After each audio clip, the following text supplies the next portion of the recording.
Halo, halo, apa kabar? Kembali berjumpa di akhir pekan ini di hari Ahad. Udara mendung, mudah-mudahan tidak semendung suasana hati kita semua. Tapi yang paling mendung mungkin saya kira pemerintah karena gara-gara buruh masih ngubrak-ngubrak terus dana JHT-nya ini. Ya, dan itu hal yang akhirnya jadi kompilasi dari segala macam kecurigaan publik. Ya. Tentang dana-dana publik ini kemana sih dana-dana publik ini. Jadi publik sebetulnya makin terbuka menganggap bahwa seluruh keterangan pers pemerintah yang seolah-olah hendak menuduhkan situasi itu sebetulnya cermin dari kepanikan pemerintah sebetulnya. Tuh. Ya. Dan kan gini, Bung Rocky, selama ini orang selalu curiga. Pastilah kalau apalagi dana sampai ratusan triliun dan kemudian kok kenapa pemerintah ngotot seperti itu, pasti ada apa-apanya. Nah, yang cukup menarik itu adalah penjelasan misalnya dari Menaker bahwa dana itu nggak dipakai oleh pemerintah. Terus kemudian juga Muldoko juga menyatakan bahwa dananya itu aman, cair, pokoknya umur 56 itu dijamin cair. Nah, tapi ternyata akhirnya kemudian ada pengakuan kan dari Dirut BPJ Jamsostek yang menyatakan bahwa dana itu memang diinvestasikan. Nah, itu kesannya kan begitu kalau publik yang nggak paham begitu ya, diberikan surat utang SBN lah atau SUN juga gitu. Ya kalau namanya udah dipakai SUN itu berarti ya dipakai oleh pemerintah, itu kan mekanismenya memang tidak langsung, tapi namanya SUN ya itu untuk APBN kan gitu. Iya, tetap itu masuk ke kas negara dan dari situ kemudian dipakai buat bayar gajinya si menteri itu. Jadi sebetulnya itu buruh memang sulit untuk memahami bagaimana mungkin ada kepanikan di dalam kabinet tentang dana, tapi masih mau disembunyikan itu. Bahkan dianggap sebuah negara berkorban itu. Lo bahkan gajinya menteri tenaga kerja itu dibayar pakai uang buruh kan, begitu mekanismenya kan. Jadi sekali lagi ini sebetulnya kalau kita lihat secara makro, seluruh potensi anggaran negara itu memang habis, udah dikuras untuk hal-hal yang nggak produktif tuh. Dan itu yang kemudian menimbulkan kecurigaan bahwa mulai dari kemarin soal kecurigaan dana haji, kecurigaan macam-macam itu.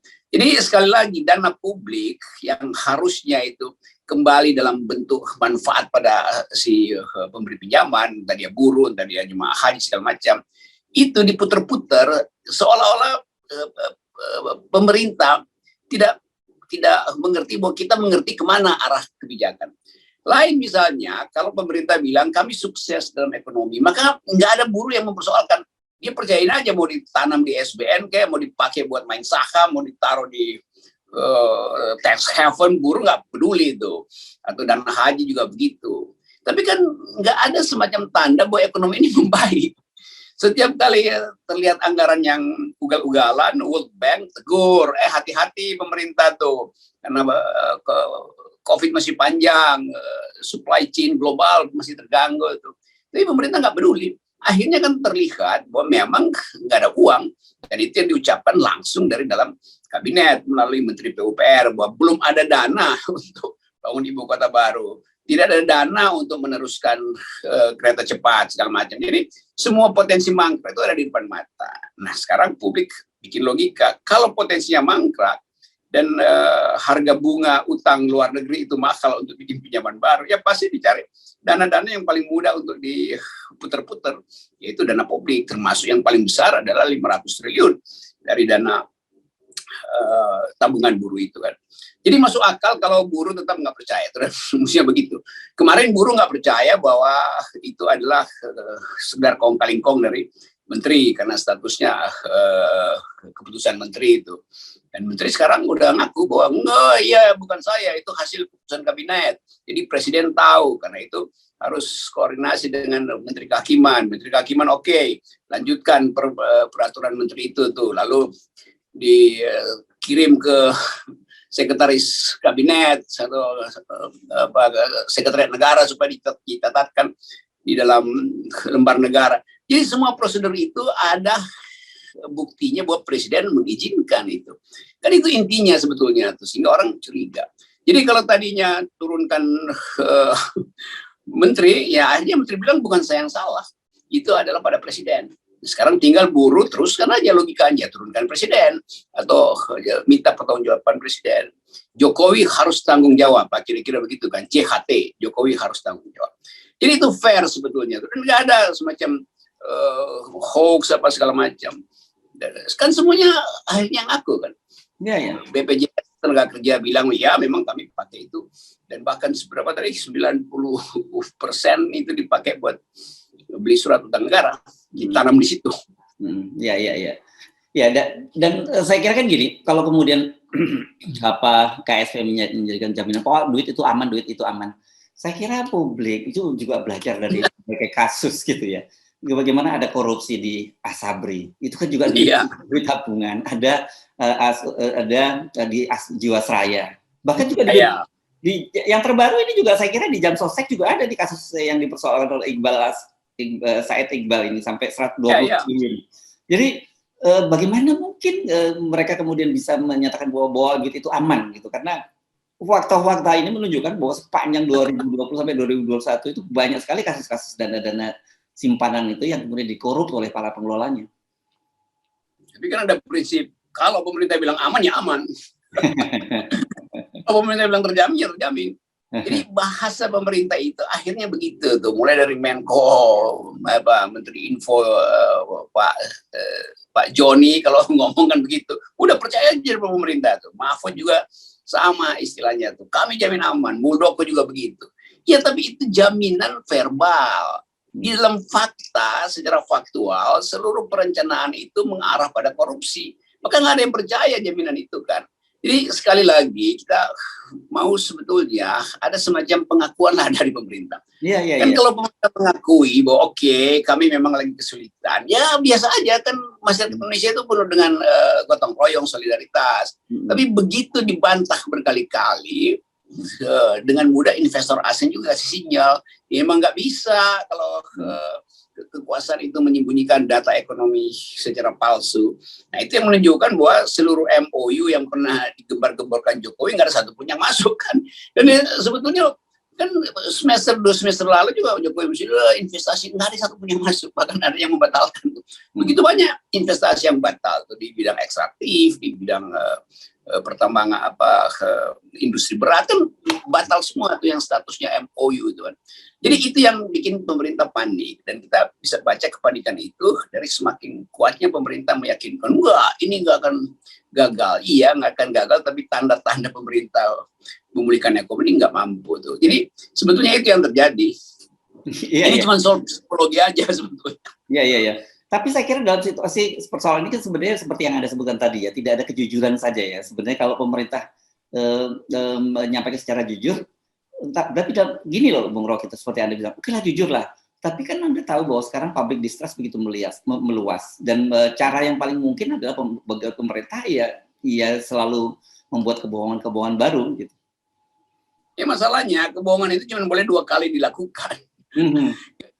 Kalau seorang kriminal bisa dia lakukan kebohongan berkali-kali, sama seperti yang lagi viral sekarang film Tinder Swindler. Itu dia bikin bohong berkali-kali. Tapi kalau negara dia nggak mampu berbohong berkali-kali karena sistem sistem keuangan kita terbuka, sistem perekonomian juga dipantau oleh lembaga-lembaga rating. Jadi kita bisa dengan gampang lihat mood investor, bahwa ya nggak ada mood investor. Kita dengan satu keterangan dari Goldman Sachs kita tahu bahwa uang Indonesia itu bermasalah tuh. Kita nggak perlu dengar lembaga-lembaga peringkat lain tuh. Tapi 2 lembaga pemeringkat di dunia itu dengan mudah kita tahu bahwa pemerintah Indonesia itu punya masalah default.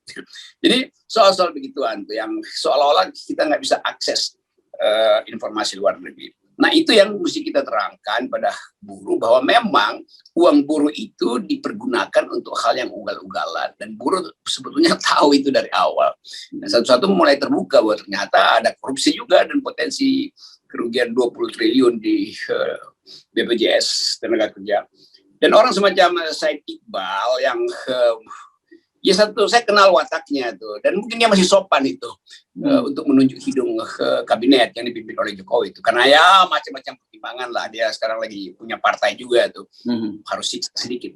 Tapi satu waktu ini nggak bisa ditahan, bahwa buruh harus betul-betul demonya di depan istana, karena ini soal kesejahteraan rakyat, bukan sekedar permainan regulasi untuk nipu-nipu harapan. Ini namanya penipuan harapan sebetulnya. Itu lebih berbahaya daripada nipu beneran, karena itu kasih harapan palsu, aman segala macam. Sementara kita tahu bagaimana kita percaya pada Muldoko. Kasus membegal partai aja orang udah anggap Muldoko ya memang nggak bisa dipercaya. Kan begitu yang ya. Saya baca ini. Ya, teman Demokrat ini yang menyatakan gini, kalau Pak Muldoko yang bicara ya gimana orang mau percaya kan gitu kan dia. Nah, ini saya kira ini problem yang serius, karena seperti kita sebut adalah itu namanya public distrust. Ini jadi sebenarnya soal cuma soal itu. Kepercayaan hilang ya Pak Muldoko mau sewa surveyor untuk naikin kepercayaan pun nggak bisa itu. Ya. Tapi di tengah situasi yang seperti ini ya, kan kemarin harga minyak goreng juga minyak goreng yang sampai sekarang masih tetap belum stabil. Kemarin kita bahas bagaimana ada emak-emak yang jalan 12 kilo 12 jam dari Sibolga sampai ke Medan. Ini ada video yang beredar viral ini, dan saya kira digarap serius ini soal mulai digarap dari kelas bawah, menyatakan mereka bahwa selama di Pak Jokowi ini enak sekali. Ini salah satunya tukang cendol nih di Jawa Timur nih. Ada videonya yang dia menyatakan bahwa dia mendukung Pak Jokowi 3 periode. Saya kira ini nggak boleh dianggap main-main. Ini jadi ide 3 periode itu ternyata masih tetap terus dipelihara, dan ini kelihatannya juga pasti ada kaitannya dengan ibu kota baru juga. Ya, itu video yang beredar luas sekarang, ada tukang cendol yang jadi terlihat itu bukan candid, itu betul-betul disiapin. Cendolnya itu dicari pas di bawah jembatan, dan gerobaknya itu dibikin bagus bersih seolah-olah baru itu baru. Iya, dan kameranya bersih betul. Lalu pasti tukang cendolnya itu dilatih untuk bicara semacam itu. Jadi orang lihat bahwa mulai ada perencanaan untuk menipu dengan cara memanfaatkan suara rakyat kecil. Nah, bagi emak-emak yang ada di Sibolga, dia akan lihat tukang cendol ini tukang cendol negara atau tukang cendol datang dari kampung. Kok begitu cara ngomongnya kan? Jadi dengan mudah kita tahu ini adalah persiapan untuk mendorong kembali isu 3 periode, dan ini pasti akan diikuti oleh video-video lain tuh. Jadi dengan mudah kita tahu lah itu. Yang begituan ibu jadi sangat bagus settingnya, wah ini orang sebut too good to be true. Ya.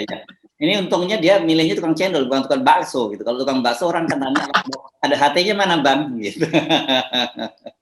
Pindah lagi nanti yang punya hati itu tukang bakso dan tukang cendol. Dua-duanya dikendalikan oleh tukang tipu.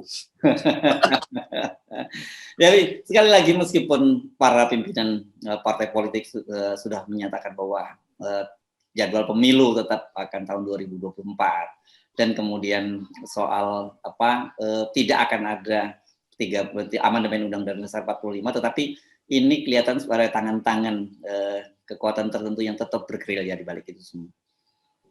Ya, karena terancamnya oligarki kan lebih cepat melihat potensi kerusakan bangsa. Dan kalau terjadi percepatan perubahan politik, dia yang paling pertama akan dikejar oleh rakyat itu. Dan itu mencemaskan itu. Karena itu tetap oligarki punya agenda, ya udahlah sepanjang apapun kita pertahankan Presiden Jokowi. Dan itu Presiden Jokowi akan bilang kalau rakyat menginginkan ya apa boleh buat itu. Karena sama-sama begitu. Jadi kalau saya rumuskan begini kira-kira. Selama belum ada jaminan bahwa Presiden Jokowi akan selamat dari pengadilan nanti, nah selama itu ide 3 periode akan dilanjutkan. Karena banyak orang merasa bahwa ada kejahatan pada periode Presiden Jokowi. Dan itu mudah sekali kalau terjadi perubahan politik, ya bahkan kesalahan Jokowi bisa diada-adain. Karena dari awal begitu banyak hal yang tidak transparan. Apalagi kalau dianggap bahwa ya, dia akan diasuh terus sampai kapanpun oleh oligarki. Jadi ketakutan itu sebetulnya yang menyebabkan tukang bakso dan tukang cendol sekarang dibekali oleh kamera tuh. Oke, terima kasih Bung. Salam 0%. Oke, kita komporin 0% aja. Kita memang tukang kompor, tapi tukang kompor dengan metode. Oke. Sip.